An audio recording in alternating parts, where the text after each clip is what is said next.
Hello, everyone, and welcome to The Circle Opens, a podcast devoted to a chapter-by-chapter review of Stephen King's The Stand.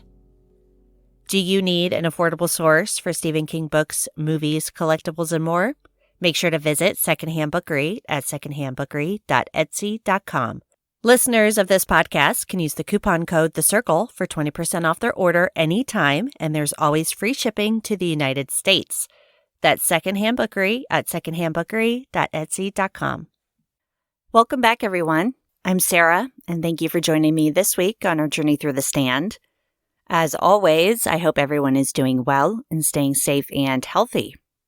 So before we jump into Chapter 67, we did get some news this week that The Stand miniseries from CBS All Access finally has a premiere date.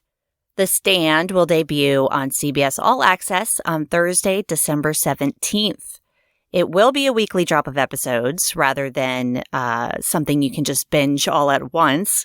And you know what? In the days where television shows on streaming services are generally dumped all at once, I'm a little relieved that the show will be weekly. Not only will this give me time to watch it, hopefully enjoy it and digest, but it's been a really long time since I've watched a television show where when it was over, I was excited and anticipating having to wait for the next week to watch the next episode. So I think it's going to be really exciting to do this week by week. It'll give me a chance to review the episodes week by week instead of trying to watch them all at once. So yeah, December 17th, you guys, and I hope you're all excited as I am.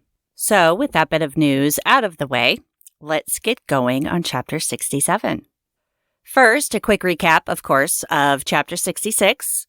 Lloyd receives news that Trash Can Man had started a fire at the Indian Springs base after a couple of guys out there teased him for his love of fire and weaponry. The fire injured 3 and ultimately killed 2 people, including one of the airbase pilots. Lloyd is distracted by what to do about Trash Can Man and how to tell Flagg. And while he's thinking this over, Julie Lowry arrives to tell Lloyd about Tom Cullen, explaining how he was in Vegas before recounting her encounter with Tom and Nick Andros in Kansas. Lloyd writes down the information, but he's still fairly dismissive of Julie. Meanwhile, Tom sees the full moon and realizes that it's time to go. He gets on his bike and heads out of Vegas around 11 p.m. No one sees him. He eventually cycles past Flagg and Nadine out in the desert, which wakes up Flagg, but he cannot see Tom and eventually goes back to sleep. Tom makes some good headway, and as the sun begins to rise, he finds a safe place to hide and sleep. In Chapter 67, Flagg has returned to Vegas.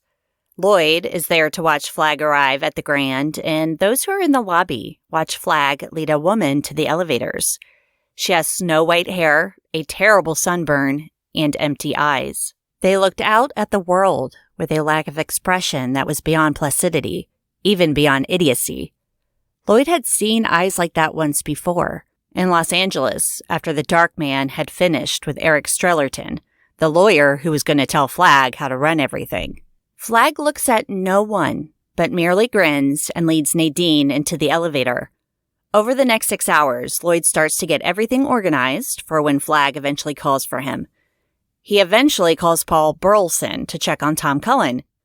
Paul explains that Tom was between 22 and 35. Tom had never been quite sure. Some work skills, light mental retardation. He was on the cleanup crew, and he'd been in Vegas for about 3 weeks or so, coming from Boulder. They had tossed him out for having sex with a quote-unquote normal woman. Paul gives Lloyd Tom's address, and when Lloyd gives Paul Nick's name to check, Paul explains that Nick Andros was on the red list. This is news to Lloyd, as he had no idea what the red list was. Paul had assumed Lloyd knew what it was, implying that Flagg himself had given Paul the list of names. Lloyd is flustered by this, but hangs up the phone. Names that Flagg had given to Paul, and no one else apparently, although Paul had assumed Lloyd knew all about it. Red list, what did that mean? Red meant stop. Red meant danger. Lloyd calls Billy Dorgan next, explaining that he needs Barry to pick up someone for him. He needs Tom Cullen alive. Lloyd presses how important this is, but Barry calls back about an hour later to tell Lloyd that it appears Tom Cullen had split already. Barry is sure they can find him as he couldn't have gone far, and he asks Lloyd to give him the go-ahead. But Lloyd stalls, telling Barry that he has to think it over. He'd gotten better at not giving into his impulsive recklessness. Why hadn't Lloyd been told about this red list? For the first time since meeting Flagg in Phoenix, Lloyd had the disquieting feeling that his position might be vulnerable. Secrets had been kept. They could probably still get Cullen. Both Carl Howe and Bill Jamison could fly the Army choppers that were hangared out at the springs, and if they had to, they could close every road going out of Nevada to the east. Also, the guy wasn't Jack the Ripper or Dr. Octopus. He was a Phoebe on the run, but Christ, if he had known about this Andros what's-his-face when Julie Lowry had come to see him, they might have been able to take him right in his little North Vegas apartment. Somewhere inside him, a door had opened, letting in a cool breeze of fear. Flagg had screwed up, and Flagg was capable of distrusting Lloyd Henreid, and that was bad shit. Whitney Horgan, not to be confused with Dorgan, tells Lloyd that Flagg wants to see him. Lloyd is calm, but inside he's afraid. He reminded himself that Flagg had saved him from his prison cell. He belonged to the Dark Man, lock, stock, and barrel. Still, Lloyd knows he can't do this job if information is held from him. And there's a nagging thought that the third spy had been in Vegas all alone, all this time, and Flagg hadn't known. When he arrives at Flagg's suite, Flagg introduces Lloyd to Nadine, who is sitting in a chair, her face blank and moony. Lloyd is a bit creeped out by Nadine, but Flagg explains that he's going to be a father. Lloyd plays nice, but Nadine is unnerving, as is the news. Flagg doesn't seem to care much about her state of mind. He seems to find it amusing, if nothing else. And then he asks about Indian Springs. Lloyd tries to bring up Trash Can Man and Tom Cullen, however, Flagg cuts him off, wanting to hear about Indian Springs. So Lloyd complies until Flagg asks if they could be ready to fly over Boulder in 2 weeks. Lloyd isn't sure about this, but Flagg wants them ready. He wants to decimate the free zone and have everyone over there living in caves by the spring. And then they'll head east and hunt them all like pigs.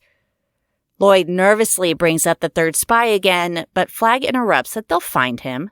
The smile was back, darkly charming, but Lloyd had seen an instant of angry and bewildered fear before that smile reappeared, and fear was the one expression he had never expected to see there.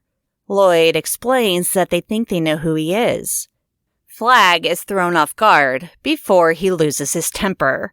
He gets violent with Lloyd, screaming at him that Lloyd sat there and talked about Indian Springs when he should have been telling him about the spy. Never mind that Lloyd tried. Something, perhaps it was seeing the Dark Man vulnerable, perhaps it was the only knowledge that Flagg wouldn't kill him until he got all of the information, allowed Lloyd to find his tongue and speak in his own defense. Lloyd tells Flagg that he tried to tell him and he cut him off. He cut Lloyd off from the red list, whatever that was. If Lloyd had known about the red list, then he could have had Tom Cullen last night. Flagg throws Lloyd against the wall and begins destroying the room. Nadine shrinks a bit into herself during the temper tantrum. Finally, when Flagg is calm, he helps Lloyd to his feet and offers him a drink and an apology. He explains about the red list and says, "The red list is something I didn't think you'd ever have to use. There were 8 names on it, 5 now. It was their governing council plus the old woman. Andros was one of them, but he's dead now. Yes, Andros is dead, I'm sure of it." Flagg realizes that he hadn't been able to see Tom because of Tom's developmental disability. Then he demands that Carl and Bill Jamison use the helicopters to search for Tom. He wants 100 men out there closing every road leading out of Nevada. He's determined to find Cullen and bring him back alive. Lloyd nervously tells Flagg about Trash Can Man and what happened at Indian Springs. Rather than lose his temper again, Flagg tells Lloyd he wants Trash killed, but painlessly if possible. He doesn't want Trash to suffer. He had felt a certain kinship with Trash and thought he might be able to use him, but he had never been quite sure about it. Flagg touches Nadine, who shrinks from him again, and then Flagg appears happy. "The moon," Flagg said, delighted. He sprang to his feet. "If the helicopters don't spot him before dark, they'll have the moon tonight. Well, I'll bet he's biking right up the middle of I-15 right now in broad daylight, expecting the old woman's god to watch out for him. But she's dead too, isn't she, my dear?" And her god is too, I suspect. Everything is going to work out well, and Randy Flagg is going to be a dada. This is when Lloyd smartly takes off, spending about 5 minutes in the elevator laughing and crying hysterically. He's not falling apart, he told himself. There are a few little problems, but he's on top of them. The ball game will probably be over by the 1st of October, and surely by the 15th. Everything's starting to go good, just like he said. And never mind that he almost killed me. Never mind that he seems stranger than ever. Lloyd is trying to reassure himself that Flagg and everything else is going to be okay. About 15 minutes later, Stan Bailey calls Lloyd. Bailey is out at Indian Springs, and the news is not good. Carl, Bill, and a trainee pilot named Cliff had taken off around 6:02 to run a recon mission east of Vegas. At 6:12, both helicopters had blown up in the air. When they checked the hangars, they found 2 skimmers and 3 helicopters had been rigged with explosives. It was obvious that it had been Trash Can Man who had done it. Lloyd demands that they check everything to make sure nothing else is timed to explode. Bailey asks why should they bother? All of their pilots are dead. They had no one else. They didn't need the jets anymore. Lloyd realizes that Stan is right, and he sits there thunderstruck. Tom wakes up that morning around 9:30. It was time to get up and go again, because now he knew that they were looking for him. He'd had a dream where Nick was talking to him, which was odd, as Nick couldn't talk. But dreams were funny things, and in his dream, Nick had spoken. Nick told him, "They know about you now, Tom, but it wasn't your fault. You did everything right. It was bad luck, so now you have to be careful. You have to leave the road, Tom, but you have to keep going east." And Tom understood, though he was afraid of getting lost in the desert. And Nick gave him directions and told him to look for God's finger. He walked back to the road and left his bike behind. Before long, he saw it, standing out against the star-strewn sky like an exclamation point. God's finger. As he faced due east, the stone monolith was at 10 o'clock. He thought he could walk to it in an hour or two, but the clear, magnifying quality of the air had fooled more experienced hikers than Tom Cullen, and he was bemused by the way the stone finger always seemed to remain the same distance away. Midnight passed, then 2 o'clock. The great clock of stars in the sky had revolved. Tom began to wonder if the rock that looked so much like a pointing finger might not be a mirage. He rubbed his eyes, but it was still there. Behind him, the turnpike had merged into the dark distance. By 4 a.m., it was a little closer, but Tom knew it was time to find a hiding spot to sleep. What happened when he finally reached it? Tom knew Nick would tell him. Good old Nick. Tom couldn't wait to get back to Boulder and see him. Tom found a fairly comfortable spot in the shade of a huge spine of rock and went to sleep almost instantly. He had come about 30 miles northeast that night, and he was approaching the Mormon Mountains. During the afternoon, a large rattlesnake crawled in beside him to get out of the heat of the day. It coiled itself by Tom, slept a while, and then passed on. Flagg, for his part, is trying to think through his mistakes and his fears. He had no idea why he was so intent on catching Tom Cullen. What could Tom tell anyone in Boulder beyond how strong Flagg was? It would only demoralize the Free Zone further. But he simply felt the urge to act, to move, to do, to destroy. When Lloyd told him about the pilots dying in the air, Flagg had managed not to explode again. His first impulse had been to order an armored column, assembled immediately. Tanks, flame tracks, armored trucks, the whole works. They could be in Boulder in 5 days. The whole stinking mess would be over in a week and a half, sure. And if there was early snow in the mountain passes, that would be the end of the Great Wehrmacht. And it was already September 14th. Good weather was no longer a sure bet. How in hell's name had it gotten so late, so fast? It didn't matter. He was the strongest man on the earth. Perhaps there was another like him in Russia or China, but he could deal with that later. He simply knew that Tom Cullen had to be found and killed before he reached the free zone. And what Flagg wanted, that's what he would get. But then there was the matter of Trash Can Man. He had thought he could dismiss trash entirely. He had thought Trash Can Man could be thrown away like a defective tool. But he had succeeded in doing what the entire free zone could not have done. He had thrown dirt into the foolproof machinery of the Dark Man's conquest. He misjudged, and that was a hateful thought he would not allow his mind to follow to its conclusion. Flagg had reiterated his orders that the Trash Can Man was to be killed on sight. The thought of trash wandering around out in all that government property where God knew what might be stored now made him distinctly nervous. Nervous. Yes, that beautiful surety was still evaporating. When had that evaporation begun? He could not say, not for sure. All he knew was that things were getting flaky. Lloyd knew it too. He could see it in the way that Lloyd looked at him. It might not be a bad idea if Lloyd had an accident before the winter was out. He was asshole buddies with too many of the people in the Palace Guard. People like Whitney Horgan and Ken DeMott. Even Burleson, who had spilled that business about the Red List. He had thought idly about skinning Paul Burleson alive for that. But if Lloyd had known about the Red List, none of this would have... "Shut up," he muttered. "Just shut up." Why hadn't he given Lloyd that list? He couldn't remember now, even if he had a good reason for it. How loyal was Lloyd anyway? Flagg had seen that expression in his eyes. To feel better, Flagg began to levitate.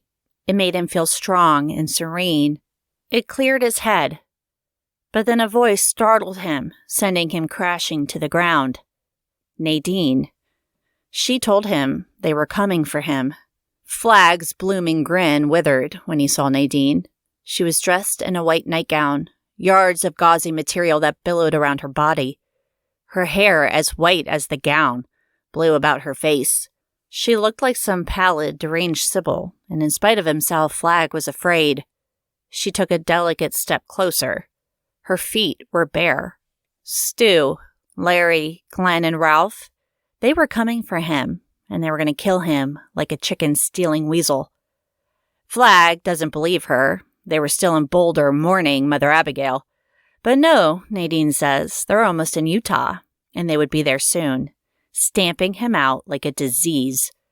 She continues to provoke him, ignoring his demands that she go back downstairs. Nadine says she would go down, and so would Flagg. She says everything you made here is falling apart, and why not? The effective half-life of evil is always relatively short. People are whispering about you. They're saying you let Tom Cullen get away, just a simple retarded boy, but smart enough to outwit Randall Flagg. Her words came faster and faster, now tumbling through a jeering smile. They're saying your weapons expert had gone crazy and you didn't know it was going to happen. They're afraid that what he brings back from the desert next time may be for them instead of for the people in the East. And they're leaving. Did you know that? I see them. They're leaving their posts in the dead of night and your eye doesn't see them. They're leaving their posts and sneaking away. A work crew goes out with 20 people and comes back with 18. The border guards are defecting. They're afraid the balance of power is shifting on its arm.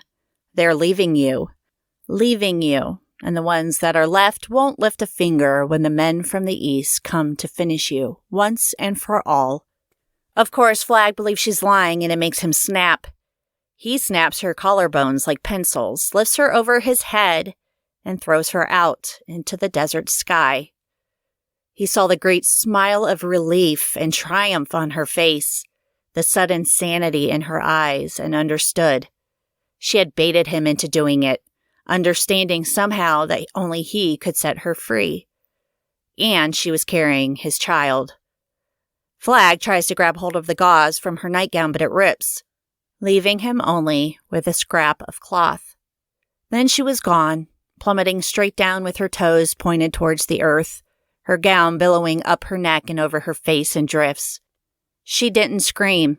She went down as silently as a defective skyrocket. When he heard the indescribable thud of her hard landing, Flagg threw his head back to the sky and howled. But it made no difference. He would levitate, he decided, and regain his state of calm.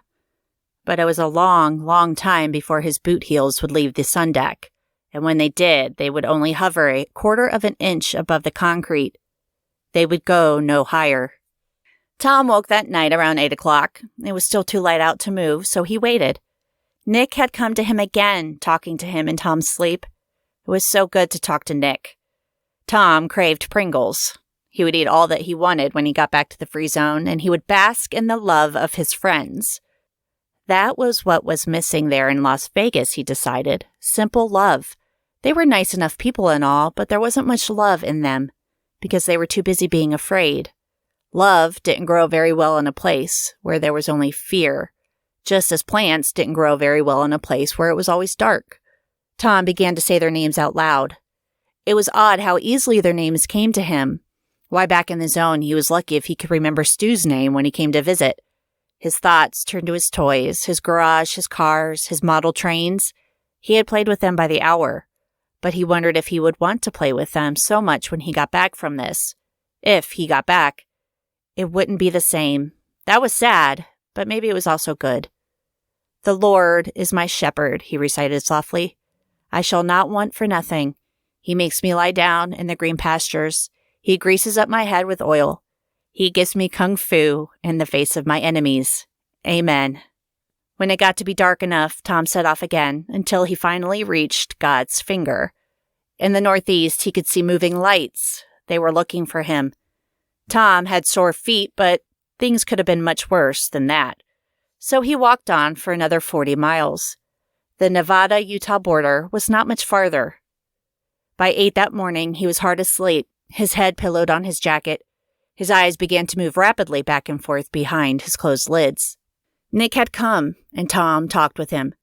A frown creased Tom's sleeping brow. He had told Nick how much he was looking forward to seeing him again. But for some reason he could not understand. Nick had turned away. If that's not one of the more heartbreaking ends to a chapter in this book, I don't know what is. In this chapter, things continue to fall apart for Flagg. Lloyd confirms that Tom was the third spy, and Lloyd might have actually been able to capture him had he known about Nick Andrews being on the red list. Or rather, had he known the red list existed at all. Side note, maybe Lloyd should have just checked in on Tom Cullen after Julie told him about him. So I'd say it's probably 50-50 Flagg to blame and Lloyd to blame for Tom getting away. Flagg had given that red list to Paul Burleson, but not his right-hand man. That's questionable, especially as it doesn't seem like Flagg can even remember why he opted to omit Lloyd from the information in the first place. People know who Lloyd is. They know he's a part of Flagg's innermost trusted circle. People go to him with information and complaints. Look at Julie.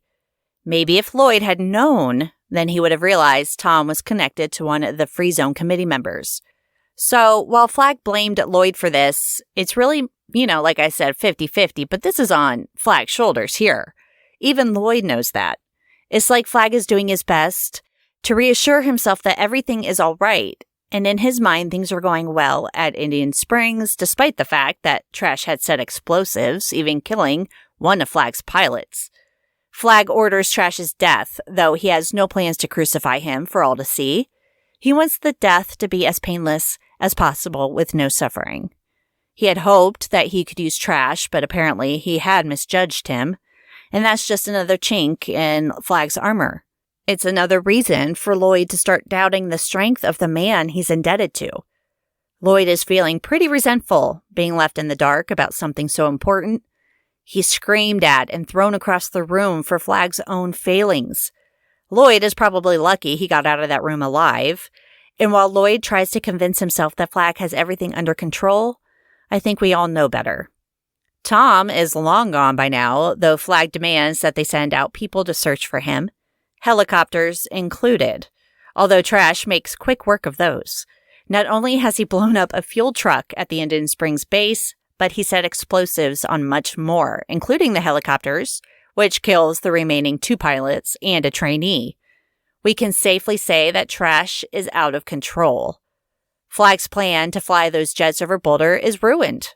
Sure, he feels like he could just take the tanks and ride into Boulder now, but if they hit early snow in the mountains, that would be ruined as well. So now he has to wait. And he hates it. He had misjudged Trash Can Man. What else might Trash find in the desert and bring back? What if one of those weapons aren't meant for the East, but for Vegas? My question is, why isn't Flagg trying to find Trash himself to take care of the problem? He's saying that he misjudged Trash, and yet he's depending on his other men to do it for him. But Trash had proven himself to be deranged and slick. No one saw him setting those explosives either time. No one knows where he is now. He's a ticking time bomb, but Flagg seems so wrapped up in his own failings about losing the spy. He saw doubt in Lloyd's eyes too, which has him questioning Lloyd's loyalty. While he's upset at Trash, it doesn't seem like he's overly worried. He's nervous, sure, but not enough to go out himself and find Trash Can Man and kill him. Flagg needs to feel strong. He needs to feel feared. That's where he gets his power. Who and what is he if people don't have confidence in that? If they don't fear him? We see a little bit of how it affects him after his encounter, or whatever you might call it, with Nadine. Nadine seems to be the voice of all of his insecurities. When Flagg arrives with her, she's a shell of a person. She's empty and blank. Even Lloyd is creeped out by her. She's Flagg's puppet, bearing his child. And while she doesn't seem completely sane, she seems to know exactly how to provoke him. She can read him as well as he can read others. And she somehow knows that Larry and Glenn and Ralph and Stu are on their way from Boulder. How does she know? Does she have some untapped version of the shine in her? Or can she see now because she's bearing Flagg's child? He has the eye, and so now maybe she has some of that as well. Can she see the way that he does? She knows things that he doesn't. She knows they're coming. And they're nearly to Utah, and they would be there soon. She knows they're coming to kill Flagg. She knows that when they do, no one in Vegas will lift a finger to save him. Flagg is going down. He doesn't even know that people are talking about him in Vegas, how he left the third spy to get away. A quote-unquote feeble man who is able to outsmart Randall Flagg. And they're leaving in the night. They're losing faith in him.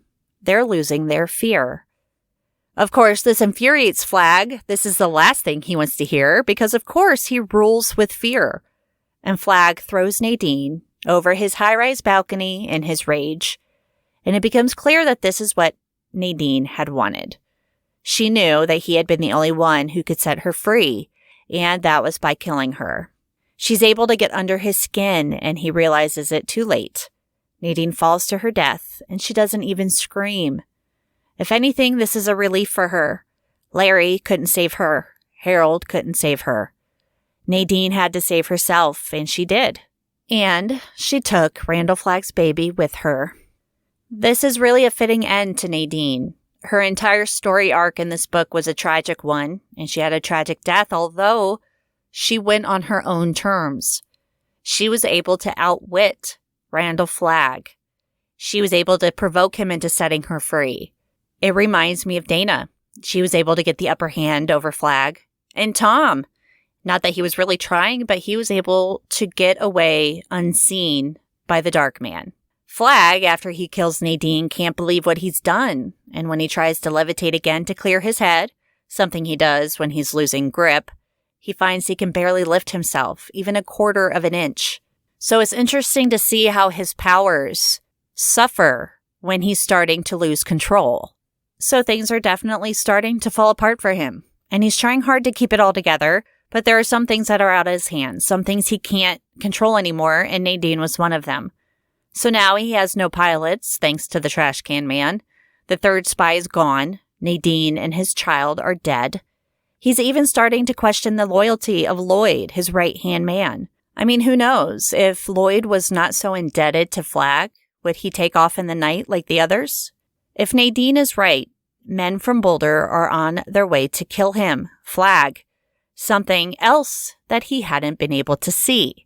To counter Flagg's unraveling, Tom continues his way east. He's on foot now, having to leave his bike behind. And we learn Nick is coming to him in his dreams. And in Tom's dreams, Nick can talk. He warns Tom that they know about him now, and they're looking for him, so he has to be careful and walk on foot. He instructs Tom to look for God's finger, which is basically a landmark, so Tom will know which direction to go to. And Tom follows the instructions despite thinking that talking to Nick is just a dream.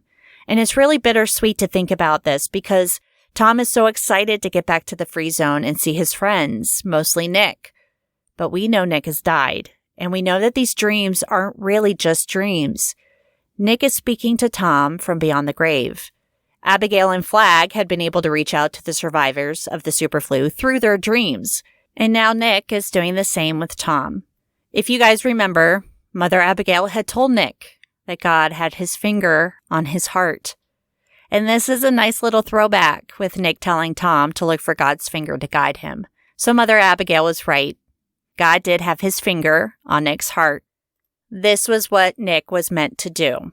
Tom doesn't yet understand that Nick has died, but I really love this because even in death, their friendship, their bond is strong, and Nick is still helping Tom succeed. Tom had purpose, and Nick is protecting him. It's an interesting development reminiscent of Book 1 of The Stand, where the dreams that plagued the survivors. And I'm so glad we get to see Nick again, although not directly. I always thought Nick's story had been cut short, that he deserved more. And this is King's way of giving that to us, of continuing Nick's arc. There is definitely a wild card in this chapter that we also don't see directly. Trash Can Man. But next week, we're going to be back in his head as he searches for something bigger than incendiary fuses and dynamite, something that would strike fear into the heart of anyone, including Randall Flagg. And we will find out what that is next week in chapter 68. So what did you guys think about this chapter? Did you think Nadine's ending was a fitting one? Are you guys glad to see Nick again? If you would like to reach out to me, you can do so by sending me an email at thecirclecloses@gmail.com or on social media at thecircleopens. You can also reach out to me at the blog, thecircleopens.com. That's it for today's episode of The Circle Opens. I hope you guys enjoyed it. I hope you'll stick around and see what happens next. We have 10 chapters left of The Stand to get through, so we are almost finished with this giant book. I hope you're all staying safe, wear your masks, social distance, please stay healthy, and MOON, that spells see you next week.